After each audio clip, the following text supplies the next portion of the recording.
Kining pagkaon mao gini ang sentro sa atong kinabuhi. Basta kaon na gani ang atong pangitaon, ang tugbang gid ana mao ang kinabuhi. Mao nang manginabuhi ta para naatay makaon. Pero ang tinuod gid ang pagkaon dili nang pagkaon nga para laslawas. Ang pagkaon gyud nga tinud-anay mao ang pagkaon nga makabuhi sa atong kalag, kanang maghatag og kinabuhing way katapusan. Mao na diri sa atong unang pagbasa ang gihisgutan ang pari nga si Melkisedek. Ngano man si Melkisedek way sinugdanan og way katapusan nga makita, wa siya'y ginikanan, wa sad hibaw diin siya padulong pagkahuman. Pero diha na siya pag-abot na ni Abraham, gani iyang gipanalanginan si Abraham, kinabuhi na nga way katapusan. Nya diri sa atong tubag sa Salmo, gisgutan ang pari nga mao si Hesus nga kaliwat sa laray ni Melkisedek. Pasabot ang pagkapari di ay mao day nay tinuod nga maghatag og kinabuhing way katapusan. Nya kining pagkapari o kining Eucharistia diin atong dawaton si Kristo sa lawas og dugo, kuan sa ni sila sumpay kay ang makapahimo ni Kristo nga buhi panahon sa santos nga Eucharistia mao man ang pari. Nya kita sa mga Katoliko, ang atong bunyag naghatag sa nato pag-ambit sa pagkapari ni Hesus.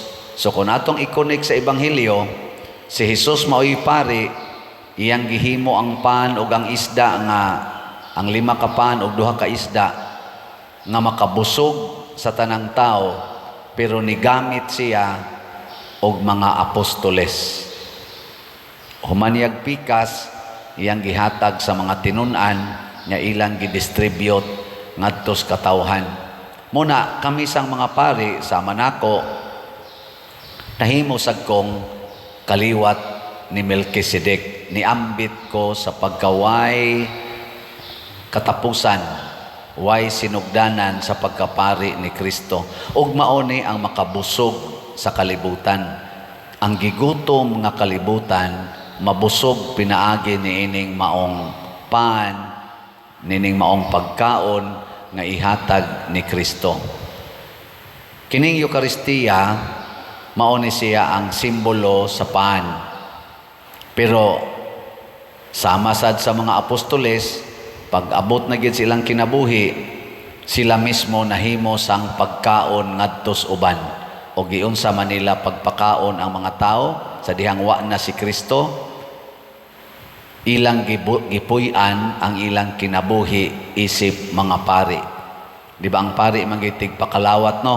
Nalantay Eucharistic lay ministers nga mutabang-tabang, pero tungod na sa pari nga mi hatag nilag authority. So ang pari gitig pakaon. So kining pagpakaon trabaho ni pari. Kamong mga inahan nga ni aron dinhi, mipakaon ba mo sa inyong mga anak? Mipakaon mo? Kana pari mo.